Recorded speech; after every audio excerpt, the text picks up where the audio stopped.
अंकिता, वो 5,000 रुपए देना। अभी दे रही हूँ।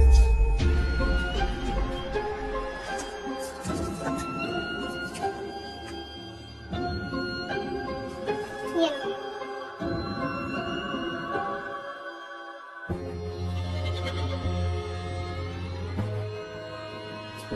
और बताओ पापा। बेटी ये क्या है? दामाद जी तुझसे पैसे क्यों मांग रहे थे? पापा जरूरत होगी किसी चीज की, इसलिए मांग रहे हूँ।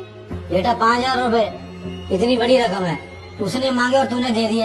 एक बार पूछा भी नहीं कि तुझे क्यों चाहिए। पापा अब हमारे बीच में इतनी अंडरस्टैंडिंग तो है ही। जब मैं पैसे मांगती थी वो भी नहीं पूछते थे, तो मेरा पूछना तो सही नहीं लगता ना, इसलिए मैंने भी नहीं पूछा। लेकिन बेटा तेरे से पैसे मांगने का क्या मतलब बनता है?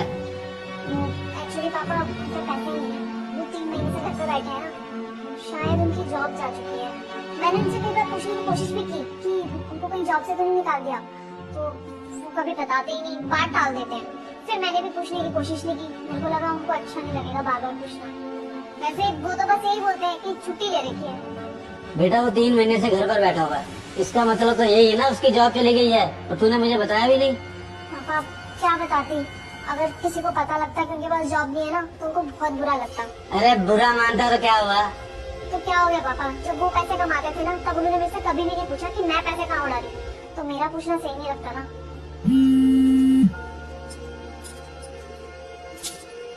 हेलो, मेरे पार्सल आएगा तो बोले। हाँ कोई बात नहीं, मैं ले लूंगी। कितने का है वैसे ऑर्डर? 4,000। ठीक है 4,000 रुपए का ना, मैं दे दूंगी, कोई बात नहीं।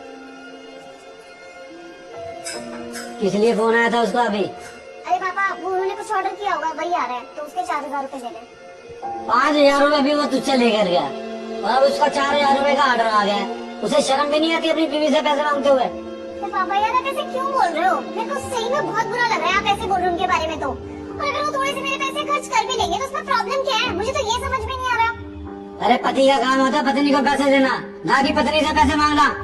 बेटा देख, जैसे घर चलाना तेरा काम है और घर पर पैसे लाना उसका काम है, लेकिन वो बेशरम घर पर पड़ा रहता है और तुझसे पैसे मांगता है।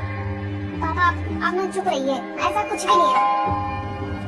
आप एक सेकंड रुकिए, मैं लेके आता हूँ।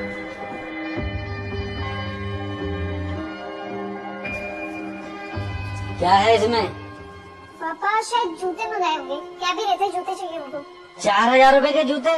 अरे जब उसके पास पैसे नहीं है तो क्या वो तेरे पैसों से शौक पूरे करेगा क्या? अरे यार पापा क्या हो गया आज आपको? वो कह रहे थे उनके पास जूते नहीं है तो इसलिए जूते मंगा लिए, इसमें कौन सी बड़ी बात होगी? और 4,000 रुपए मुझे तो लगता कुछ बड़ी अमाउंट है। आपको पता है जब वो कमाते थे ना 20-20 हजार रुपए मांगती थी मैं उनसे, और वो एक बार भी नहीं पूछते थे कि पैसे क्यों चाहिए। मैं उनसे क्यों पूछूं? अरे तू सोच, उसके साथ रह के तेरी जिंदगी बर्बाद हो रही है और कुछ नहीं है। तो यार पापा आप 2 मिनट चुप रहिए, मैं आपके लिए कुछ खाने के लिए लेके आती हूँ। आपने अभी तो परेशान कर दिया आज। अरे इन लोगों ने तो खाने का भी कुछ नहीं रखा हुआ घर में। क्या हुआ पापा जी, कुछ ढूंढ रहे हो क्या? अरे इसमें कुछ भी नहीं रखा हुआ खाने का, तुम लोग घर पे खाते पीते कुछ नहीं हो। अच्छा आपको कुछ खाने के लिए चाहिए क्या? मैं भी मंगवा देता हूँ। अंकिता वो 500 रुपए देना, पापा जी के लिए कुछ खाने का लेके आते हैं। अरे बेटे ओ बेशरम, तेरे पास खाने के लिए भी पैसे नहीं है, तू मेरी बेटी से 500 रुपए मांग रहा है। पापा जी अगर मेरे पास पैसे होते तो मैं अंकिता से थोड़ी मांगता, और आप ऐसे क्यों बोल रहे हो मुझे? क्यों ना बोलूं मैं, तू तो अच्छा खासा कमाता था, तो नौकरी छूट गई तेरी। अरे जब तेरी नौकरी छूट गई है ना तो दूसरी ढूंढ ले, तब तक मेरी बेटी से पैसे मांगता रहेगा। अरे तो क्या हो गया, मैं इससे पैसे मांग रहा हूँ तो? जब मैं कमाता था, जब मैं इसको भी तो देता था ना। मैंने इससे कभी नहीं पूछा कि क्यों चाहिए, कहाँ खर्च करने हैं। जितने पैसे इसने मांगे मैंने उतने पैसे दिए इसको। मैंने आपको बोला था ना कि हम दोनों के बीच में मत बोलो, फिर क्यों बोल रहे हो आप? अरे तू चुप कर बेटी, घर चलाने की जिम्मेदारी इसकी है, तेरी नहीं है। मैं सुबह से देख रहा हूँ बार बार मेरी बेटी से पैसे मांग रहा है। जाकर कोई नौकरी ढूंढ, वरना चुपचाप घर पे बैठा रहा। बार बार इस तरह से मेरी बेटी से पैसे मत मांग। जब राशन ये लाएगी, घर ये चलाएगी, तो तू क्या टांग पे टांग धर के बैठा रहेगा क्या? अरे मैंने तो सिर्फ 5-6 हजार रुपए तो मांगे हैं इससे, ये 20-20, 25-25 हजार रुपए मांग दी थी। और पूछ लो आप इससे कि मैंने कभी मना किया इसको? अरे धीरज क्या हो गया है? पापा ने तुम्हें बोल भी दिया था, और मुझे लगता है तुम्हारे पास जॉब तो है नहीं, इसलिए तुम्हें इतना बुरा लग रहा है पापा बोल रहे तो। अब ये तो पापा बोल रहे हैं, अब सोचो इनकी जगह कोई और आता तब तुम्हें कैसा लगता?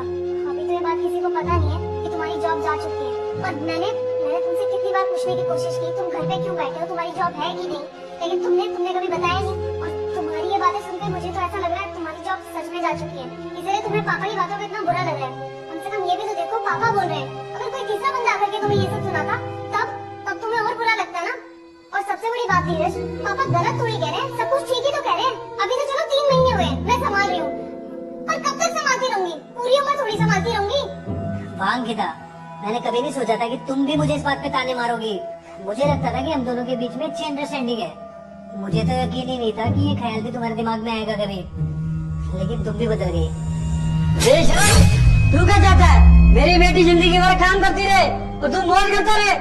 अरे जब तेरे बस का कुछ नहीं है ना तो जाकर भीख मांग ले, इसके आगे बार बार हाथ मत फैला।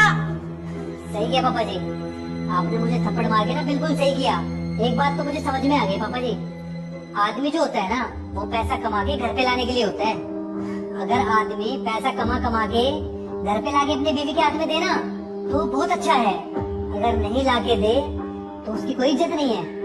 अगर वो उम्मीद करे कि उसकी बीवी उससे पैसे दे तो ये चीज गलत है। शादी 2 लोगों का मेल है और ये तो अच्छी बात है कि हम दोनों काम करके घर चला रहे हैं। और मान लो किसी वजह से मेरी नौकरी चली गई तो क्या ये घर नहीं चला सकती? या फिर मुझे धुतकारेंगे, मेरी बेइज्जती करेंगे, मेरे को थप्पड़ मारेंगे। अगर यही सेम सिचुएशन इसके साथ हुई होती तो तब तो आप इसको समझाते कि बेटा तू तो बहुत अच्छा कर रही थी, अगर नौकरी चली भी गई तो क्या दिक्कत है, पैसा कमा के लाने की जिम्मेदारी तो तेरे पति की है ना। ये आप दोनों की गलतफहमी है कि मेरी नौकरी चली गई। यही मुझे बोलती रहती थी कि मुझे टाइम नहीं देते, इसलिए मैं कुछ दिनों की छुट्टी लेके घर पे बैठा हूँ। और रही बात पैसे की, मैंने अपने सारे पैसे घर खरीदने में लगा दिए, जो कि मैं हमारी एनिवर्सरी में इसको गिफ्ट करने वाला हूँ। इसी का सपना था बड़े घर में रहने का, इसी के लिए मैं इतनी मेहनत कर रहा था। लेकिन आपने मुझे थप्पड़ मार के ना मेरी औकात दिखा दी पापा जी। सच है, अगर मर्द ना कमाए ना तो उसकी कोई इज्जत नहीं होती। अरे दामाद जी, धीरज एक बार मेरी बात तो सुनो। मैंने आपको कहा था ना हमारे बीच में मत बोलो। वो देखो कितना गुस्सा हो गया मेरे से।